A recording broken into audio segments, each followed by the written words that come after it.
Ay mapagpalang umaga po sa atin lahat. Tayo maghahalo ng pataba at susubuan na natin yung sa may Snake Road, Basal. Dalawang 1620 tsaka dalawang Yuriang 4600.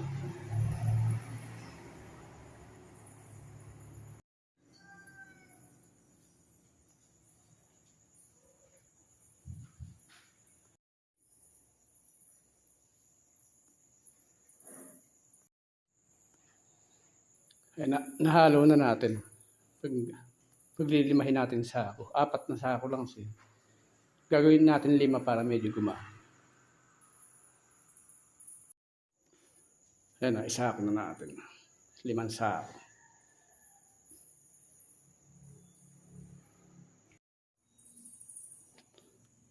Ayan na, itali na.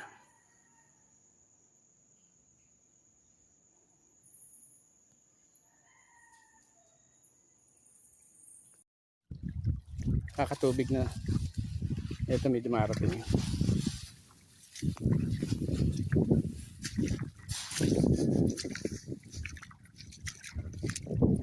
Gaganda natong punla natin ata.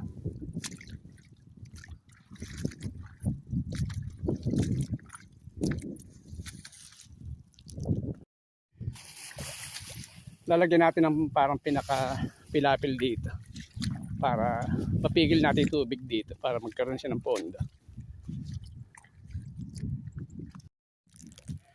Ayan na, nagawa na natin ng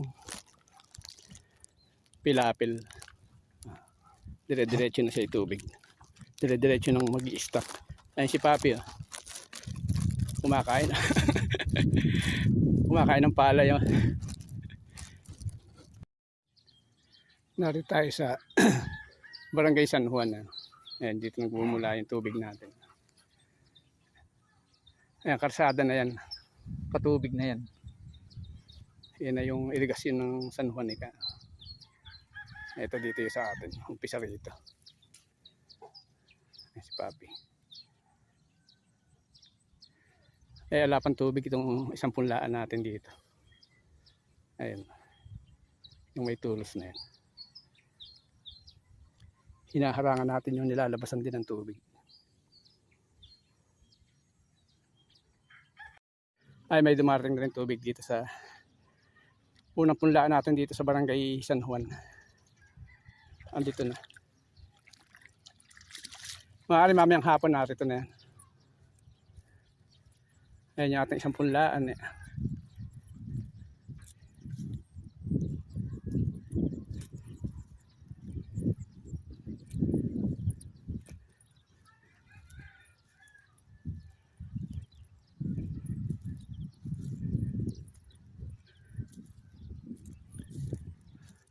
Marami itong punlaan natin ata.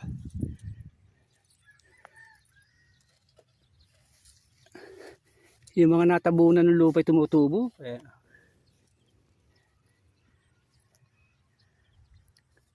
Ayan si Papi, oh. Walang pakialam din sa tinatapakan niya.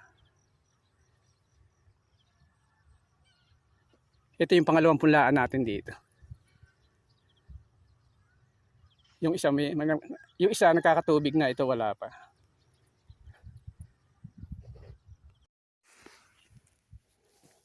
Inaabonohan na natin yung punlaan natin dito sa Barangay San Juan.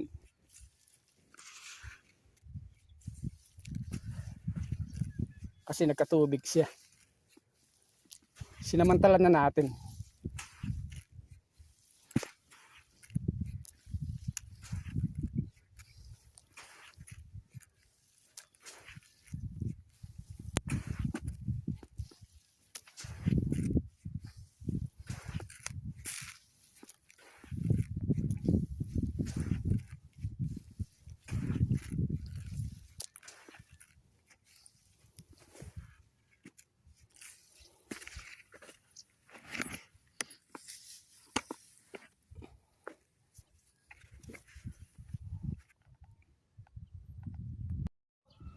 Ay, may tubig nang dumarating. Ay, si Papi.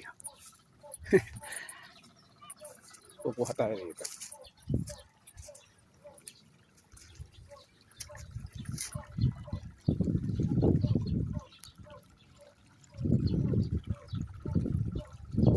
Ito, lalagyan natin ng tanong-daan.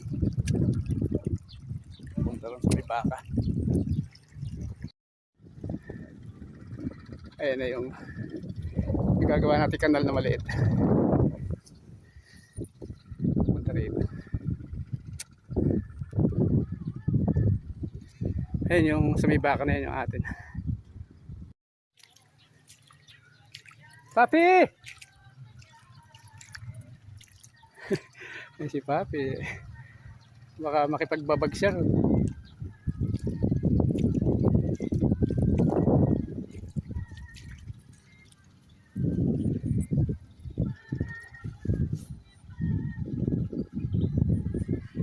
Narito tayo sa Barangay San Juan. Tutubigan din natin.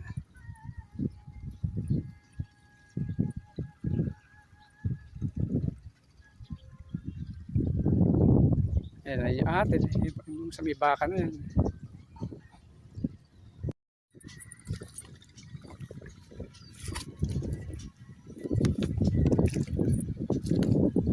Ito kinanalan natin.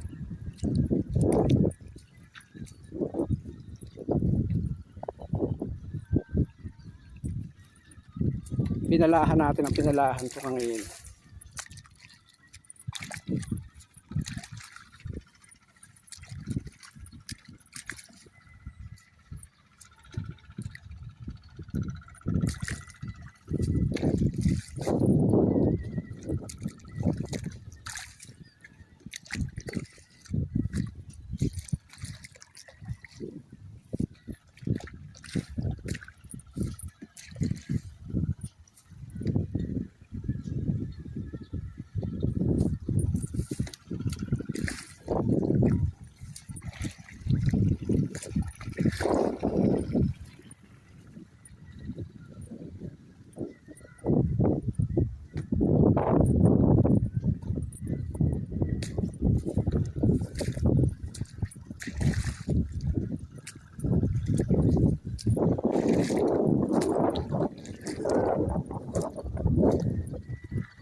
Mahaba-haba di tinira natin na yan.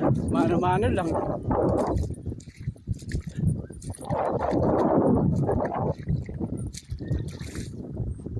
Pala-pala lang ba?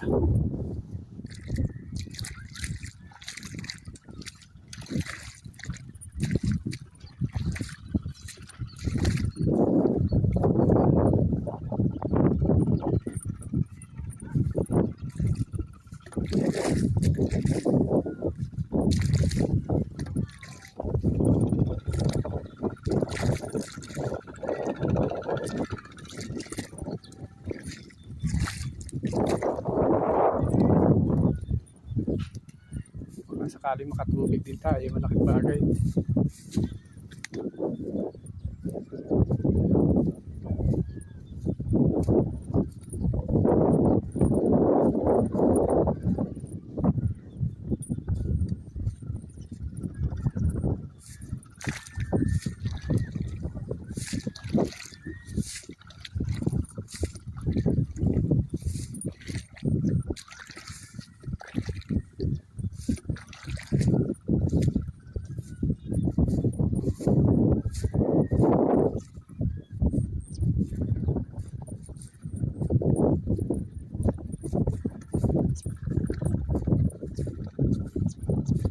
Wala pa, di pa dumarating doon sa ating punlaan.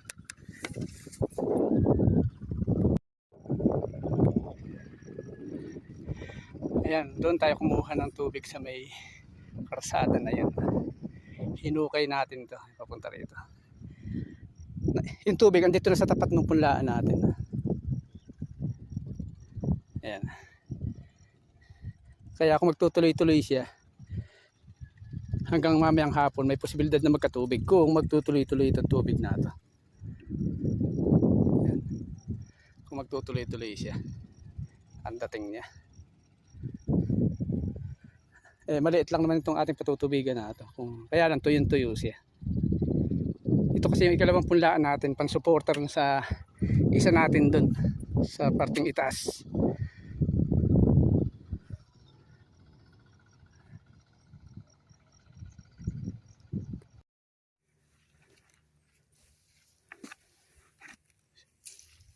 Sinusubuan ulit natin itong ating punlaan dito.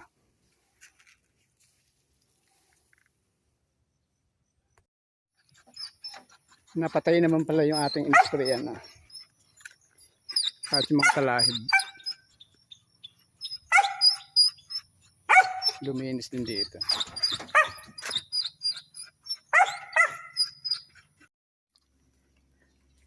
Nilalagyan natin yung pataba.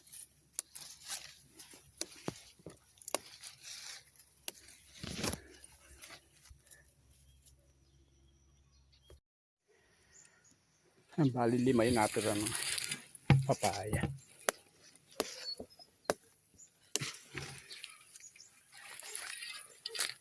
Yan, payat na payat sila.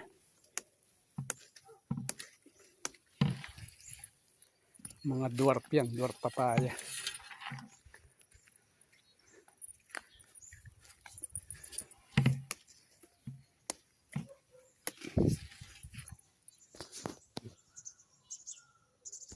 Lima.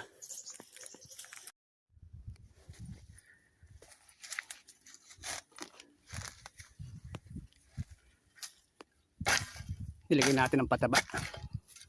Itong ating mga munting papaya.